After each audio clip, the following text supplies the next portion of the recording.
오늘 주보 게시판에 보면 나의 감사 제목 5가지가 실려 있습니다.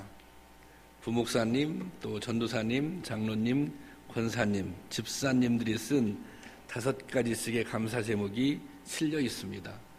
그리고 여러분들에게 나눠드린 셀 나눔지에 보면 여러분들도 한번 써보도록 질문지를 실어드렸습니다. 여러분들도 한번 꼭 써보시기 바랍니다. 곰곰이 감사의 제목을 헤아리다 보면 하나님의 은혜가 얼마나 큰지 다시 한번 분명하게 깨닫게 될 줄로 믿습니다. 목사이며 심리학자인 돈 베이커라고 하는 분이 쓴 감사요법이라고 하는 책이 있습니다. 이 책에서 베이커는 감사는 환경을 변화시키지는 못하나 태도를 변화시킨다, 그렇게 말하고 있습니다. 감사는 환경을 변화시키지는 못하나 태도를 변화시킨다. 감사하는 마음을 갖는다고 해서 상황이 달라질 것은 없습니다. 내가 감사하거나 감사하지 않거나 상황과 환경은 여전히 그대로입니다. 하지만 감사하는 마음을 갖게 되면 생각과 의식이 달라지게 됩니다. 이것은 곧 태도의 변화로 나타납니다. 그리고 마침내 그 사람의 삶까지도 바뀌게 되는 것입니다. 페니 크로스비라고 하는 여성이 있습니다. 그녀는 앞 못 보는 소경으로 9천여 편에 달하는 찬송시를 쓴 사람입니다. 우리가 잘 알고 있는 찬송가 나의 갈 길 다가도록, 예수를 구주 삼고 등 은혜로운 찬송시를 많이 썼습니다. 그녀는 어려서 식모의 실수로 소경이 되었으나 할머니가 들려주는 성경 이야기를 듣고 자라납니다. 그러던 중 그녀는 기도하는 중에 영의 눈이 열려져 신령한 노래들을 많이 썼습니다. 그녀는 9살 때 이렇게 기도했다고 합니다. 만약에 하나님이 나에게 시력을 허락해 주신다 해도 나는 받지 않겠습니다. 하늘나라에 가면 밝은 눈을 주실 터인데 세상에서 더럽혀지지 않은 깨끗한 눈으로 주님의 얼굴을 보렵니다. 이렇게 말했다고 합니다. 그리고 그녀는 나는 내 눈을 멀게 한 그 사람을 만나면 그에게 한없는 감사를 드리겠다, 이렇게 말했습니다. 그는 이렇게 찬양했습니다. 예수를 나의 구주 삼고 성령과 피로써 거듭나니 이 세상에서 내 영혼이 하늘의 영광 누리도다. 주 안의 기쁨 누림으로 마음의 풍랑이 잔잔하니 세상과 나는 간 곳 없고 구속한 주만 보이도다. 이것이 나의 간증이요, 이것이 나의 찬송일세. 나 사는 동안 끊임없이 구주를 찬송하리로다. 여러분, 이것이 감사의 힘이 아니겠습니까? 평생 앞을 못 보며 살아왔던 그녀가 이렇게 주님을 찬양할 수 있는 것, 그것은 감사의 힘입니다. 하나님은 이스라엘에게 3대 절기를 지키도록 명령하셨습니다. 본문 14절에 보면 너는 매년 3번 내게 절기를 지킬지니라, 이렇게 기록되어 있죠. 여기서 3대 절기는 유월절, 맥추절, 초막절입니다.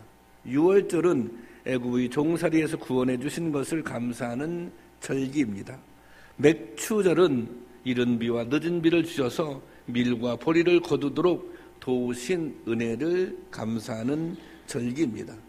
그리고 초막절, 수장절이라고도 하는데요, 광야에서 나그네도 생활하던 때에 하나님의 도우심을 기억하며 감사하는 절기입니다.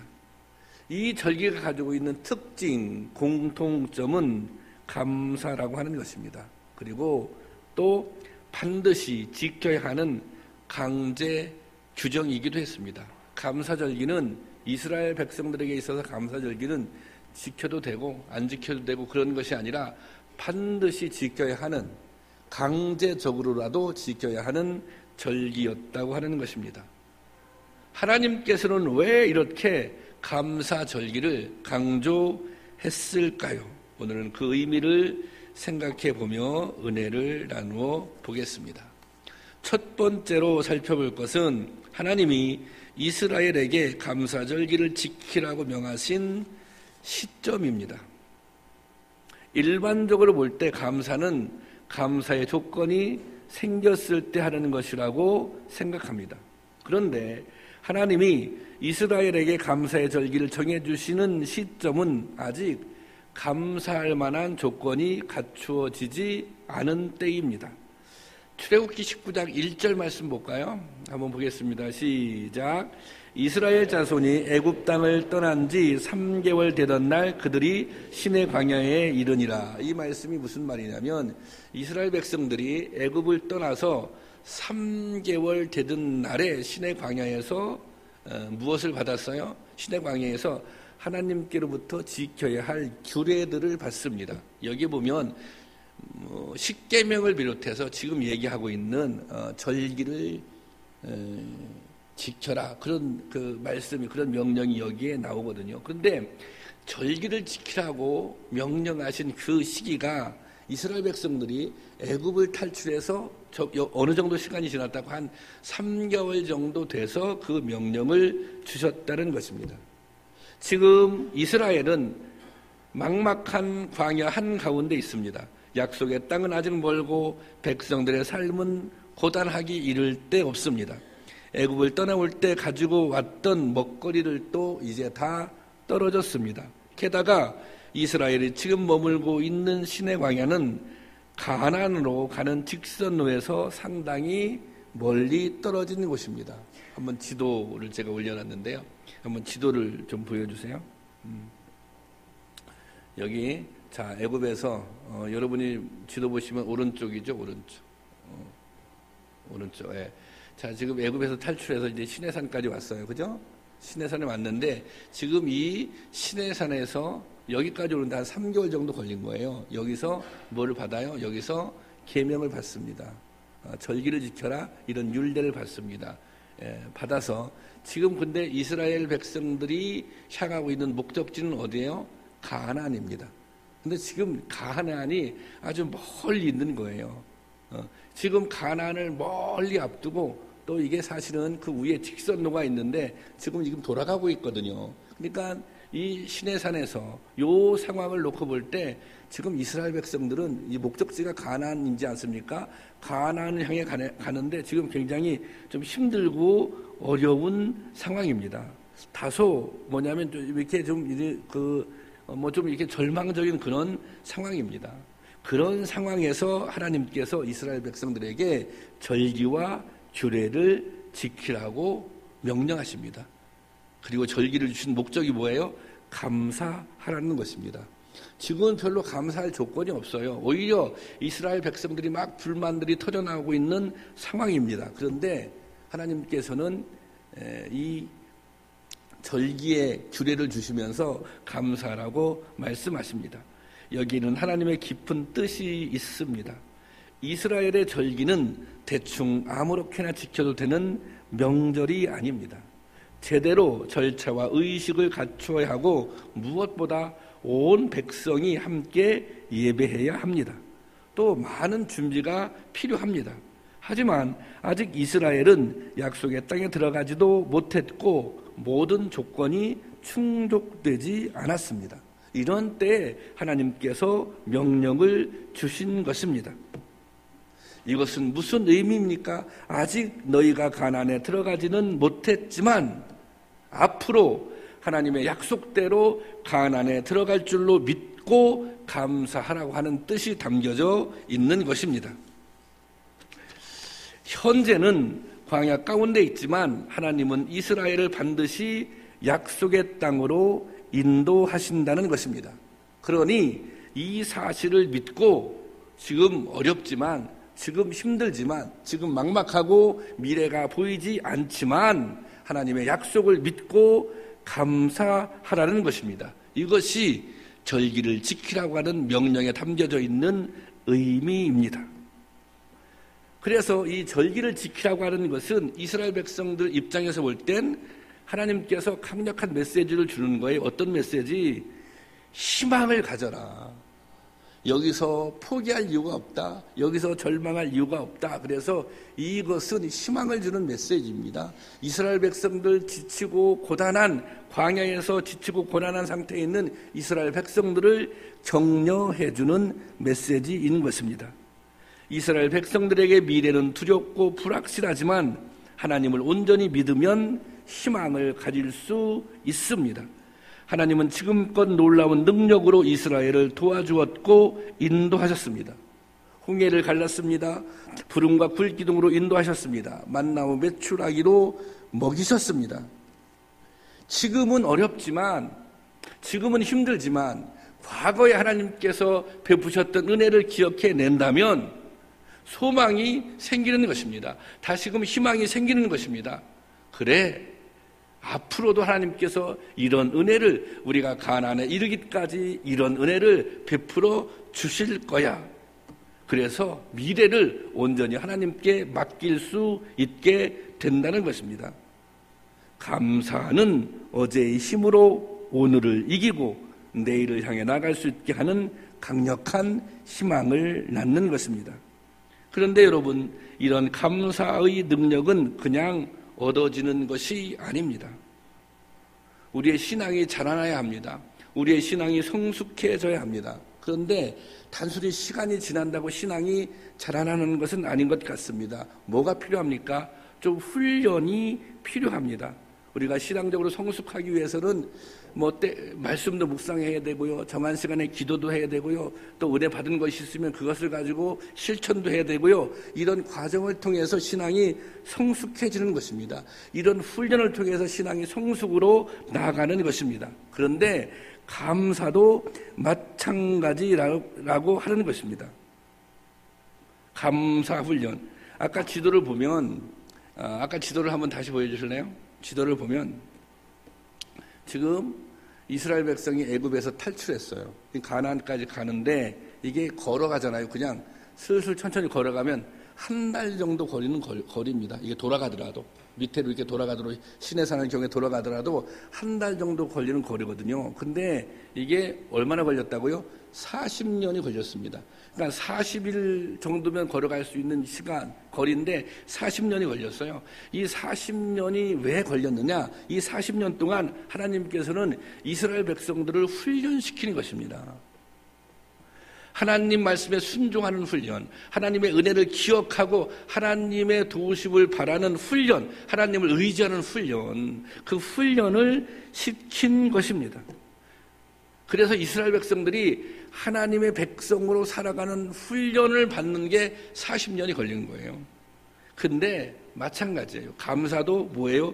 훈련입니다. 무슨 훈련? 하나님을 온전히 신뢰하게 하는 훈련, 하나님을 온전히 믿게 하는 훈련, 상황과 관계없이, 형편과 관계없이 하나님을 신뢰할 수 있는 훈련, 그것이 절기가 주는 의미인 것입니다. 이 다음에 잘 되면 감사하는 것이 아니라 힘들고 어렵더라도 지금 이곳에서 감사하게 되는 것입니다. 여러분, 하나님은 지금 감사하기를 원하십니다. 하나님이 복 주시는 분임을 분명히 믿고 오늘 감사할 때 감사가 희망이 되고 힘이 되는 놀라운 은혜를 경험하게 되는 것입니다. 이런 은혜가 우리 모두에게 임하기를 주님의 이름으로 축원합니다.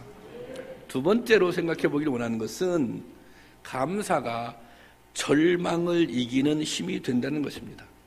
절망을 이기는 힘, 감사. 이스라엘 백성이 출애굽을 할 때 정말 희망찬 출발을 한 것입니다. 하지만 이스라엘의 광야 여정은 결코 순탄하지 않았습니다. 이스라엘 백성들은 끊임없이 하나님께 불평과 불만을 늘어놓으며 범죄하게 됩니다. 이것은 광야의 여정이 얼마나 힘들었는지를 보여주는 것입니다. 그래서 때로 이스라엘 백성들이 하나님 앞에 번제하고 하나님 앞에 반역하기도 합니다. 하지만 하나님은 이스라엘 백성들을 포기하지 않습니다. 그들이 다시 회개하고 다시 일어나서 약속의 땅 가나안을 향해 계속해서 행군하게 하십니다. 그런데 이스라엘 백성들 이렇게 다시 이렇게 세우는 방법, 그 방법이 무엇이었는지 아십니까? 그 방법이 바로 은혜를 깨우쳐 주는 것입니다. 하나님께서 과거에 우리를 이렇게 사랑하셨다. 하나님께서 과거에 우리를 이렇게 지켜주시고 인도하셨다. 그러니 과거에 우리를 지켜주신 하나님, 여기까지 우리를 인도해 주신 하나님께서 앞으로도 인도해 주실 것이다. 그것은 과거에 경험한 은혜를 떠올릴 때, 과거에 경험한 은혜를 생각할 때 뭐가 생기는가요? 미래에 대해서 확신이 생기는 거예요. 그래서 그 순간 뭐예요? 다시 가나안을 향해 행진할 수 있는 새 힘을 얻게 되었다는 것입니다. 감사야말로 절망을 이기는 가장 강력한 힘인 것입니다. 세계 2차 대전 중 해널드 러셀이라고 하는 군인이 포탄에 맞아 두 팔이 잘려나갔습니다. 잘려나간 두 팔을 바라보면서 그는 이제 자신은 쓸모없는 고깃 덩어리에 지나지 않는다. 이렇게 심한 좌절감에 사로잡히게 되었습니다. 그는 낙심하고 좌절하여 하나님께 이런 기도를 드렸습니다. 하나님, 나는 이제 쓸모없는 사람입니다. 나는 이제 어느 곳에도 쓸모없는 인간이 되었습니다. 그런데 하나님께서는 원망의 기도를 하는 그의 귀에 이런 음성을 들려주셨습니다. 그래도 잃은 것보다 얻은 것이 많지 않느냐. 러셀이 조용히 생각해보니 두 팔은 잃었지만 자신에게는 아직 두 눈이 있고 두 귀가 있고 두 발이 있었으며 그 무엇보다 소중한 생명이 있었습니다. 정말 생각해보니 잃은 것보다 잃지 않은 것이 너무나도 많았습니다. 그래서 그 끔찍한 사고 속에서도 많은 것을 남겨주신 하나님께 감사를 고백하며 살기 시작합니다. 생각을 바꾼 그는 의사에게 부탁해서 의수를 만들었으며 그 의수로 열심히 타이프 연습을 했습니다.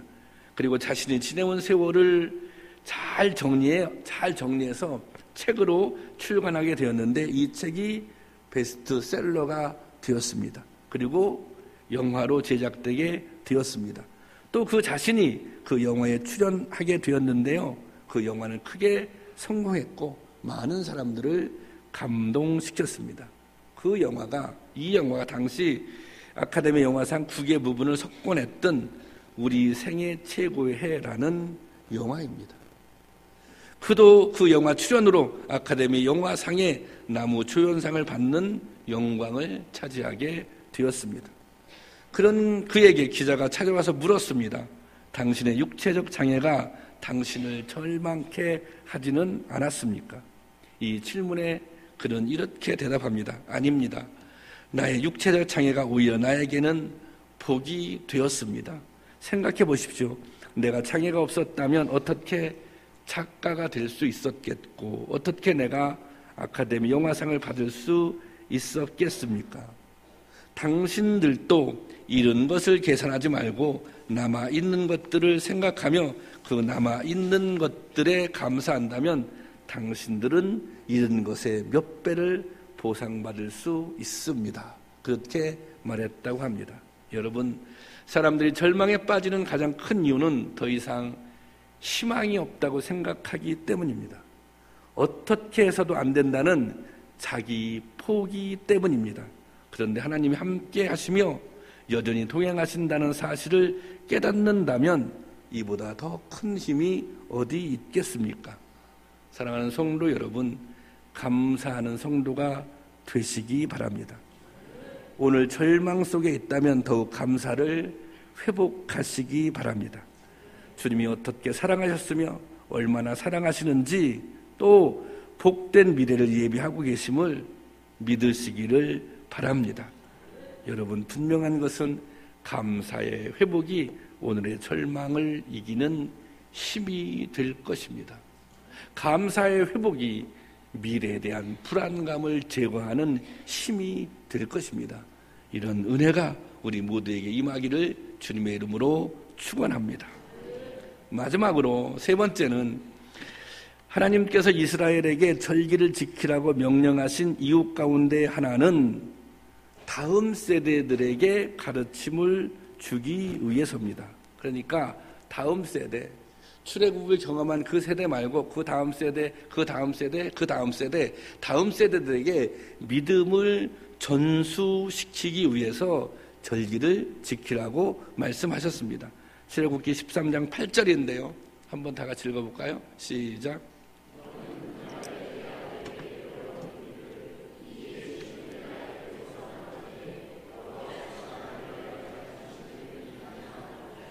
예, 네 아들에게 배워 이르기를 애굽에서 나온 이후 행하신 일들을 기억하게 하라는 것입니다. 그러니까 이 세 절기는 다음 세대들의 신앙 교육을 위한 장치였던 것입니다. 왜 그렇게 했습니까? 그들이 생각할 때 이 다음 세대가 잘 돼야 되잖아요. 지금 이스라엘 백성들은 하나님의 인도하심으로 가나안까지 왔어요. 정말 약속의 땅에 왔어요. 이게 복을 받았잖아요. 그런데 자기의 삶을 돌이켜 보니 이 다음 세대도 복 받았으면 좋겠는 거예요. 또 하나님도 그런 기대를 가지고 있는 거예요. 그런데 생각해 보니 그들이 복 받는 비결, 다음 세대가 복 받는 비결, 잘 사는 것은 뭐냐면 하나님의 은혜를 기억하고 감사하는 것, 그것을 깨달은 것입니다. 그러니까 이런 거예요. 절기를 지키게 하기, 그 이면에는 제발 하나님의 은혜를 기억해라. 그리고 그분을 의지해라. 그것이 살 길이다. 이런 뜻이 담겨져 있는 것입니다. 여러분, 신명기에서도 절기가 강조됩니다. 신명기는 모세의 마지막 설교입니다. 모세는 가나안에 들어가지 못했습니다. 모세가 가나안에 들어가기 직전에 그 요단 동편에, 요단강을 건너기 전에 요단 동편에 이스라엘 백성들을 다 모아놓고 마지막 설교를 합니다. 이 마지막 설교는 그의 유언입니다. 그럼 모세의 유언이 무엇이겠습니까? 이 유언의 핵심은 두 가지입니다. 한 가지는 우리가 어떻게 하면 이 요단강을 건너 가나안에 들어갈 수 있을 것인가? 이게 쉬운 게 아니에요. 그냥 가나안을 건너면 들어가는 게 아니에요. 가나안에 누가 있어요? 가나안에는 이스라엘 백성들보다 더 막강한 아락 사람들, 군대들이 있는 거예요. 여기 전쟁에서 이겨야 돼요. 그리고 이제 전쟁에 이겨야 되죠. 전쟁에 이겼어요. 그런다고 끝나는 것이 아니라 거기는 그 당시에 가나안 문화라고 하는 것이 정말 대단했습니다. 이방 문화가. 그러니까 거기 들어가서 우상숭배 같은 거 하면 안 되는 거예요. 그러니까 이게 딱 핵심은 뭐냐면 그거예요. 어떻게 하면 가나안에 들어갈 수 있는가? 어떻게 하면 가나안에 들어가서 잘 살 수 있을 것인가? 하나님께서 주시는 복을 받고 잘 살 수 있을 것인가? 그 비결은 다른 데 있지 않다는 것입니다. 하나님의 은혜를 기억해라, 제발. 하나님께서 여기까지 이렇게 인도해 주셔서 여기까지 왔느냐? 하나님의 은혜를 기억하고 다른 거 다 의지하려고 하지 말고 하나님의 은혜를 기억하고 그 은혜에 감사해서 하나님만 의지한다면 가나안에 들어가는 거 아무것도 아니다. 가나안에 들어가서 행복하게 잘 사는 거 아무것도 아니다. 그렇게 말하고 있는 것입니다. 여러분, 사실 우리가 다 이런 기대가 있습니다. 어떤 기대가 있냐면 우리 자녀들이 잘 살았으면 좋겠어요. 그렇죠? 성공했으면 좋겠어요. 그래서 정말 자녀들에게 많은 투자를 합니다. 학원을 보내기도 하고요. 또 잘 먹고 잘 입히고 애를 씁니다. 여러분, 자녀들한테 투자하는 게 아깝습니까? 하나도 아깝지 않습니다. 이 아이들이 정말 잘 살 수만 있다면, 이 아이들이 성공적인 생애를 살 수만 있다면, 이 아이들이 나중에 행복할 수만 있다면, 그런데 여러분 자녀들이 위해 진정 행복한 삶을 살기를 원한다면, 여러분 자녀들이 잘 되기를 원한다면, 여러분 감사를 가르치시기 바랍니다. 하나님의 은혜가 무엇인지 그 하나님의 은혜에 감사하는 것을 가르쳐 주시기를 원합니다. 제가 또 한 가지 말씀드리자면 여러분 어렸을 때 여러분 자녀들에게 꼭 11조를 가르쳐서 하게 하세요. 왜 그러냐면 이거의 신앙의 문제이기도 하지만 이런 게 있습니다. 사실 살아가면서 가장 중요한 것 중에 하나가 우리가 넘어지는 이유가 왜 넘어집니까? 물질 때문에 넘어집니다. 자기의 욕망을 다스리지 못해서 젊은 사람들이 넘어집니다. 그런데 어려서부터 철저하게 11조로 신앙훈련을 한 그 사람들은 뭐예요? 물질을 다스릴 수 있는 능력이 생기기 시작합니다. 자기의 욕망을 제어할 수 있는 능력이 생기기 시작합니다. 그러니까 물질 때문에 넘어질 이유가 없어요. 욕망 때문에 넘어질 이유가 없는 것입니다. 그래서 여러분들이 정말 여러분 자녀들이 잘 되길 소원한다면 꼭 하나님 앞에 감사하는 법을 가르쳐 줄 수 있기를 원합니다. 받은 은혜에 감사할 줄 알아야 오늘 허락하신 은혜에 감사할 줄 알아야 하나님께서는 다음 더 큰 감사의 조건을 예비해 두는 것입니다. 저는 제가 결혼을 하고 이제 아이들이 태어났는데 그때는 처음 시골에서 목회할 때 생활이 쉽지 않았어요. 그런데 그 집사람이 이제 아이들을 위해서 지금도 하고 있는데 계속해서 이제 매주 감사 헌금을 했어요.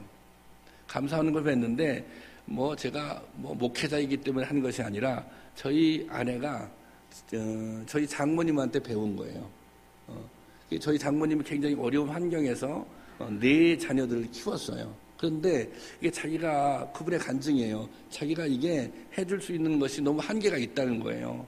그래서 이 아이들은 하나님이 도와주시지 않으면, 하나님이 은혜 주시지 않으면 이 아이들을 어떻게 잘 이렇게 살아갈 수 있을까? 이제 그런 그 믿음을 가지고 일종의 선불감사죠. 하나님께서 지켜주실 줄로 믿고 하나님께서 잘 인도해 주실 줄 믿고 그렇게 이제 감사 헌금을 하기 시작했다는 거예요. 근데 그냥 이렇게 다들 잘 자랐어요. 그래서 자연스럽게 이제 저희 아내도 그렇게 하는 거예요. 뭐냐면 이런 거예요. 지금은 부족하지만 아이들이 지금은 속도 썩여요. 그리고 지금은 많이 모자라지만, 그리고 지금은 부모로서 별로 해줄 수 있는 것이 많이 없지만, 그렇기 때문에, 하지만 미래에 하나님께서 복 주심을 믿고 하나님께 감사의 예물을 드리는 것입니다. 여러분, 지금은 부족할지라도 새로운 감사의 조건을 허락해 주실 줄로 믿고 감사할 수 있기를 원합니다. 이후에 더 좋은 것을 주실 줄로 믿고 감사할 수 있기를 원합니다. 앞으로 지금보다 더 큰 은혜를 주실 줄로 믿고 감사할 수 있기를 원합니다. 바라기는 앞으로 주실 복을 누릴 수 있는 저와 여러분이 될 수 있기를 주님의 이름으로 축원합니다. 찬양하기 전에요. 저도 한번 감사의 제목이 많은데 저도 감사의 제목을 5가지만 한번 적어봤습니다. 안재영 목사의 감사의 제목. 첫 번째, 차병순 권사님, 김기대 권사님, 진화랑, 또 이희정 권사님, 이은숙 권사님 등 사고와 질병으로 고통을 당했지만 회복되도록 만지시고 도우심을 감사합니다. 두 번째, 부모님과 장모님 그리고 온 가족이 큰 탈 없이 주어진 일에 충실할 수 있도록 지켜주심을 감사합니다. 그리고 메르스의 공포에서 벗어나게 하심을 감사합니다. 9월동 종교부지 매각 계약이 성립되게 하심을 감사하며 여러 어려움 속에서도 계약대로 진행되도록 도우실 것을 믿고 감사합니다.